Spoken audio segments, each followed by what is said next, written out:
এয়া হৈছে Assam public service commission অৰ্থাৎ অসম লোকসেৱা আয়োগৰ দ্বাৰা প্ৰকাশ কৰা অফিচিয়েল নটিফিকেশন আৰু এই নটিফিকেশনত কি কি তথ্য দিয়া আছে সকলোখিনি আমি বিস্তাৰিতভাৱে আলোচনা কৰিবলৈ যত্ন কৰিম প্ৰথমে লিখা আছে name of the post enforcement inspector under transport department অৰ্থাৎ অসম পৰিবহণ বিভাগৰ অধীনত এনফোৰ্সমেন্ট ইন্সপেক্টৰ পোষ্ট মুকলি কৰিয়া হৈছে তাৰ ভিতৰত নাম্বাৰ অফ পোষ্ট আছে 27 অৰ্থাৎ পদৰ সংখ্যা আছে 27টা reservation of post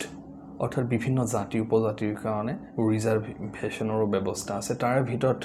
open category অৰ্থাৎ জেনাৰেল ক্যাটাগৰীৰ কাৰণে পোষ্ট অৰ্থাৎ পদৰ সংখ্যা আছে 14টা 4 নম্বৰত মেনশন আছে স্কেল অফ পে অৰ্থাৎ যিসকল ষ্টুডেণ্টে এখন পৰীক্ষাত পাছ কৰি চাকৰিটো পাব তেওঁলোকক কেনেধৰণে স্যালাৰি প্ৰদান কৰা হ'ব তাতে স্যালাৰি দিয়া হ'ব 22000 ৰ পৰা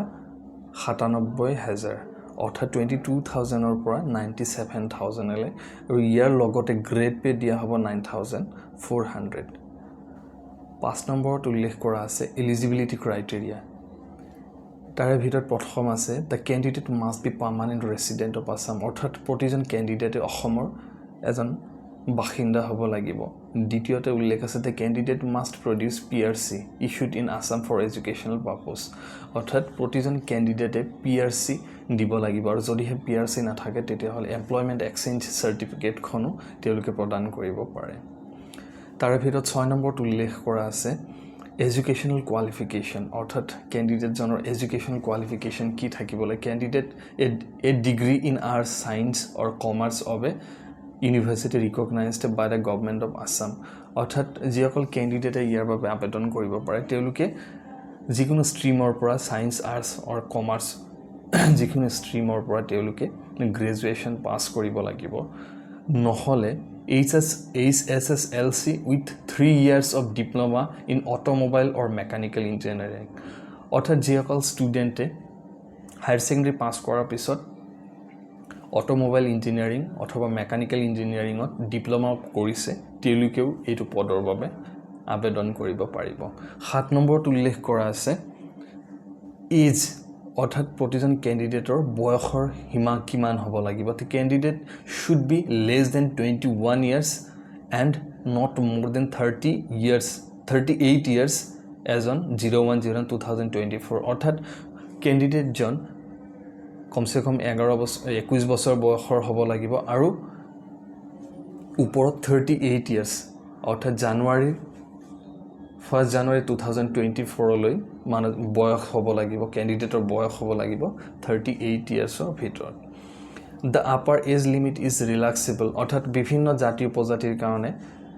এজ ৰিলেক্সেশন দিয়া আছে তাৰ ভিতৰত SC ST ৰ কাৰণে 5 বছৰ OBC MOBC ৰ কাৰণে 3 বছৰ ইয়াৰ উপৰিও 8 নম্বৰত মেনশন আছে the government employees of the state of Assam অৰ্থাৎ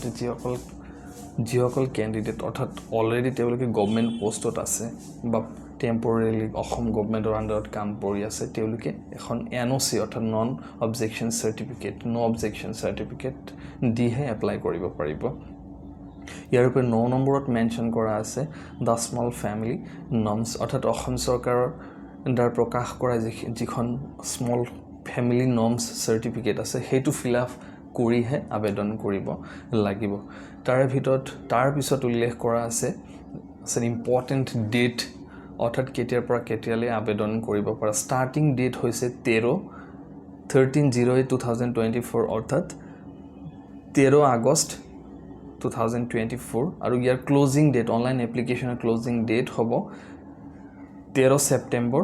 2024 last date for payment of application payment করার last date হব 15 September 2024 আৰু ক্যান্ডিডেট কিমান টকা এপ্লাই কৰাৰ কাৰণে ফিস হিচাপে দিব লাগিব হেতু উল্লেখ কৰা আছে জেনাৰেল ক্যাটাগৰীৰ কাৰণে টোটাল ফিস দিব লাগিব এপ্লিকেশন ফি প্ৰসেসিং ফি লগতে ট্যাক্স সহ টোটাল দিব লাগিব 297 SC ST OBC MOBC কাৰণে দিব লাগিব 197 আৰু BPL কাৰ্ড থকা ষ্টুডেন্ট অৰ্থাৎ ক্যান্ডিডেট দিব লাগিব 47.20 গতিকে আজিৰ ভিডিওটোত এইখিনি নেক্সট প্ৰতিজন কেণ্ডিডেটে কেনেকৈ আবেদন কৰিব পাৰিব এইটো পষ্টৰ কাৰণে কেনেকৈ সেইটো প্ৰচেছটো আমি ষ্টেপ বাই ষ্টেপ আলোচনা কৰিম ধন্যবাদ